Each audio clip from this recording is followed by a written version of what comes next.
नमस्कार, times of Swaraj में आप सबों का स्वागत है और मैं हूं संतोष सिंह।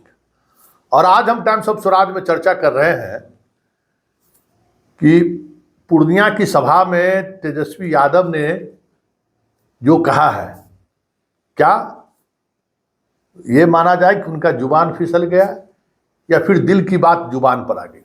जी हाँ, चर्चा तो कुछ ऐसा ही है। कहने वाले तो यहाँ तक कहने लगे हैं कि अमित शाह से जो उनकी मुलाकात हुई थी वो अब रंग लाने लगा है। वैसे मैं लगातार खबर दिखाता रहा हूँ, लगातार खबर के सहारे ये हम आपको जताता रहा हूँ कि कुछ न कुछ अंडर टेबल चीज़ें चली हैं। कई ऐसी सीटें हैं जहां पूरी तौर पर वॉक ओवर दे दिया गया है। कई ऐसी सीटें हैं जहां साफ देखिएगा कि आरजेडी एक प्लान के तहत बीजेपी को लाभ पहुंचा रही है। कुछ सीटों पर जदयू को लाभ पहुंचाते हुए दिख जाएगा। ये सारी बातें हैं जो कहीं न कहीं दिखा रहा है कि एनडीए को लेकर कुछ न कुछ लालू यादव से ये चीज़ें चली। हम लगातार आज तेजस्वी को लेकर भी हमने खबर चलाई थी, लेकिन इस तरीके से जो बातें उनके दिमाग में चल रहा है, जो बातें उनके दिल में चल रहा है, वो जुबान पर आ जाएगा, ये किसी ने नहीं सोचा था। वैसे जो राजनीतिक शैली रही है तेजस्वी का, या जो उम्र रहा है, अनुभव तो उतना ज़्यादा है नहीं, तो वो जो मैच्योरिटी आनी चाहिए, जो दिल की बात, दिमाग की बात चेहरे से न झलके न महसूस हो सामने वाले का, राजनीतिक यही करते हैं ना। और इस मामले में जो जितने सफल होते हैं वो उतना आगे बढ़ते हैं, लोग तो यही कहते हैं। तो तेजस्वी उसमें कुछ भोलापन में फंस गए। तो जरा आप भी सुनिए कि तेजस्वी ने क्या कहा है कि पप्पू यादव को लेकर किस तरीके की बात कहा है, और उसके बाद नीरज ने क्या जवाब दिया। दुआ कीजिए, आप लोगों का आशीर्वाद बना रहे, एकजुट रहना है, किसी के धोखे में नहीं आना। ये कोई एक व्यक्ति का चुनाव नहीं है, ये दो धारा, या तो एनडीए या तो इंडिया, या तो एनडीए या तो इंडिया की लड़ाई है। या तो आप इंडिया को चुनो, और इंडिया को अगर नहीं चुनते हो बीमा भारती को, तो आप एनडीए को चुन रहे हो। साफ बात, साफ बात है। के नेता माननीय तेजस्वी यादव राजनीतिक हताशा में पूर्णिया की सभा में गर्मी के तपिश में राजनीतिक तपिश के हो गए शिकार। पानी में पुदीना डालकर पीजिए, मन ठंडा हो जाएगा। हताशा इस कदर है कि अति पिछड़ा की बेटी बीमा भारती को पूर्णिया से उम्मीदवार तो बनाया,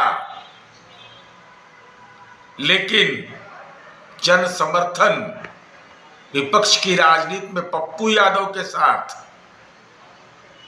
तो हताशा में बयान दे रहे हैं। संतोष कुशवाहा जी की तो जीत 2014 में भी हुआ था, 19 में भी हुआ था, 2024 में होगा। चिंता इस बात का है कि माननीय तेजस्वी यादव जी, यह केवल पूर्णिया का हाल नहीं है। आपके अहंकार के चलते, गठबंधन के सहयोगी दल के अपमान के चलते, और साथ ही साथ राजनीति को धनार्जन का माध्यम बनाने के कारण 40 सीट पर मुकाबला से अब बाहर हो गए हैं। ऐसी स्थिति में हताशा भरा बयान केवल गर्मी के तपिश का असर नहीं है, राजनीति के तपिश का असर है। लेकिन सवाल तो यह भी कायम रहेगा कि अति पिछड़ा समाज की बीमा भारती का आपने राजनीतिक कत्ल क्यों किया? राजनीतिक कत्ल का गुनहगार आप होइएगा, क्योंकि आप अति पिछड़ा विरोधी हैं। उसके बाद नीरज ने क्या जवाब दिया, तो आपने सुन लिया। मतलब ये इस हद तक उतर गए हैं कि हमको वोट दीजिए चाहे नहीं दीजिए, पप्पू यादव को वोट मत दीजिए।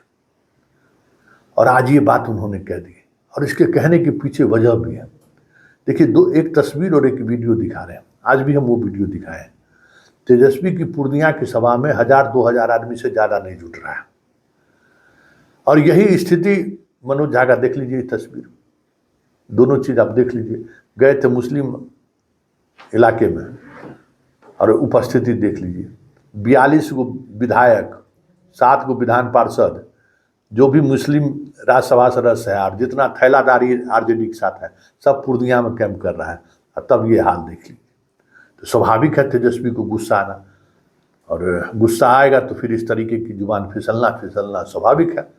लेकिन सबसे बड़ी बात यह है ना कि पप्पू यादव को लेकर जिस तरीके से तेजस्वी ने सब कुछ दांव पर लगा दिया है, ऐसे में अगर पप्पू यादव चुनाव जीत गए तो समझिए कि लालू परिवार की उल्टी गिनती शुरू हो गई है।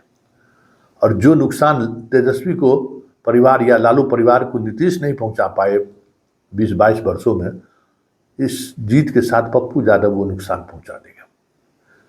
क्योंकि जो लड़ाई नहीं होनी चाहिए थी या जो लड़ाई का डायमेंशन नहीं होना चाहिए था, तेजस्वी इस तरीके की बात करके, इस तरीके का बयान देकर उस नैरेटिव को बल दे दिया है। अब ये बातें चर्चा होनी शुरू हो गई है कि कोसी और सीमांचल के यादव को लालू बढ़ने देखना नहीं चाहता है। और ये शायद तेजस्वी को मालूम हो चाहे नहीं हो, इसी मधेपुरा में लालू यादव जब का परचम लहरा रहा था, उनके हेलीकॉप्टर को वहाँ के यादवों ने उतरने नहीं दिया था, और उतरने ही नहीं दिया, वहाँ के चुनाव भी हरा दिया उनको। तो ये बात चीज़ों को समझने की जरूरत है।